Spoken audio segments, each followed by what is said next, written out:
Selamat pagi, selamat siang, maupun selamat malam kepada Pak Arif dan Pak Ariful.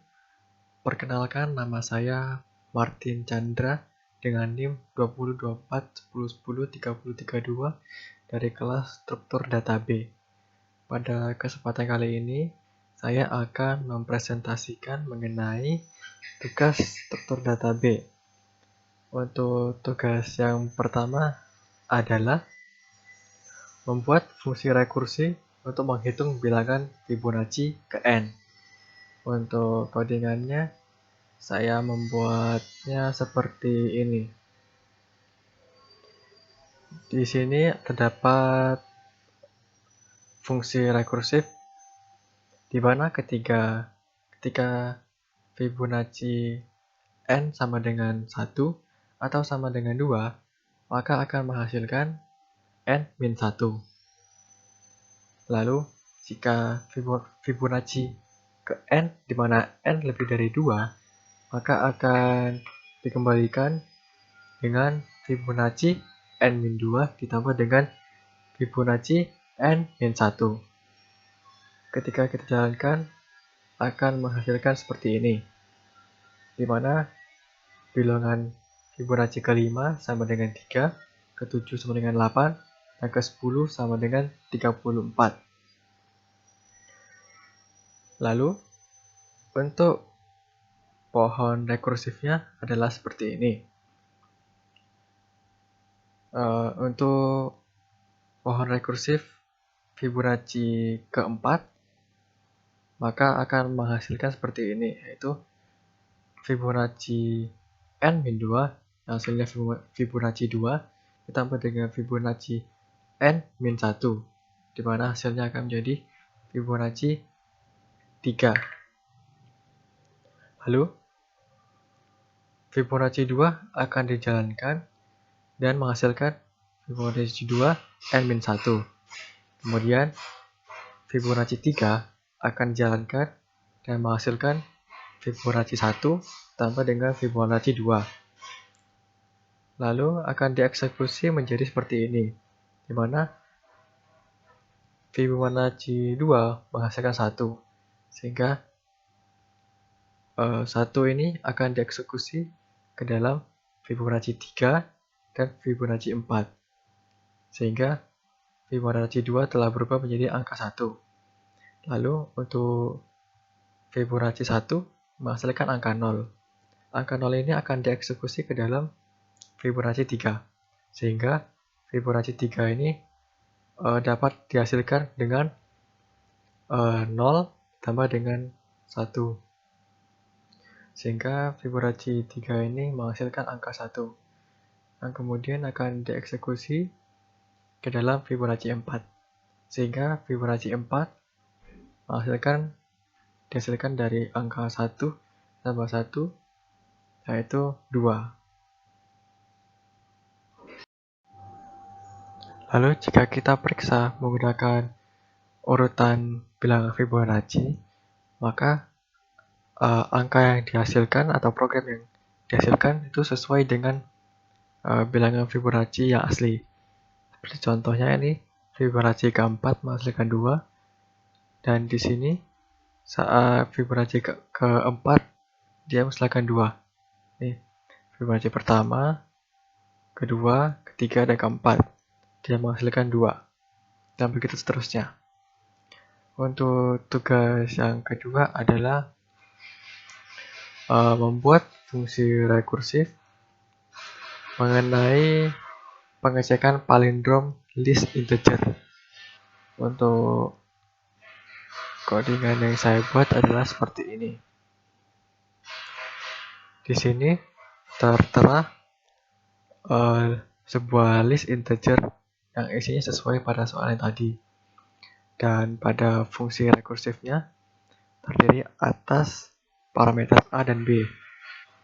A dan B ini merupakan indeks, di mana A adalah indeks panjang list integer dikurangi 1, dan B adalah indeks untuk ke 0. Lalu Dalam fungsi tersebut, jelaskan bahwa jika A sama dengan panjang list dibagi 2, dan B sama dengan panjang list dibagi 2 dikurangi 1, maka dapat dibuktikan bahwa list tersebut adalah palindrom. Namun, jika list integer pada indeks ke A tidak sama dengan list integer pada indeks ke B, maka list tersebut bukanlah palindrom. Lalu, jika list integer pada indeks ke A sama dengan list integer pada indeks ke B, maka pemanggilan fungsi akan dipanggil kembali dengan tambahan, yaitu parameter A akan dikurangi 1 dan parameter B akan ditambah dengan 1. Untuk hasil programnya seperti ini, di mana pada outputnya terbukti bahwa list tersebut adalah palindrom. Jika kita ganti isi list tersebut sehingga menjadi tidak palindrom, seperti kita mengganti angka 4 ini menjadi angka 5, maka akan terbukti bahwa list tersebut bukanlah palindrom. Lalu, untuk pohon rekursifnya adalah seperti ini, di mana terdapat nama fungsinya yang berisi panjang list integer dikurangi 1, 0, yang menghasilkan parameter 7 dan 0, di mana panjang list integer pada soal adalah 7. Lalu, jika indeks ke-7 sama dengan indeks ke-0, maka akan ada pemanggilan fungsinya kembali. Dan begitu seterusnya hingga indeks parameter A dan B itu mencapai setengah panjang list. Maka jika sudah mencapai setengah panjang list, akan terbukti bahwa list integer tersebut adalah palindrom. Di sini saya hanya memeriksanya hingga setengah panjang list saja, karena menurut saya itu sudah dapat membuktikan bahwa sebuah list tersebut adalah palindrom, sehingga hal itu dapat mempersingkat waktu pengerjaan program sehingga lebih singkat daripada kita memeriksanya hingga indeks terakhir atau ketika mereka bertukar indeks. Lalu, untuk tugas yang ketiga adalah adanya antrian bank.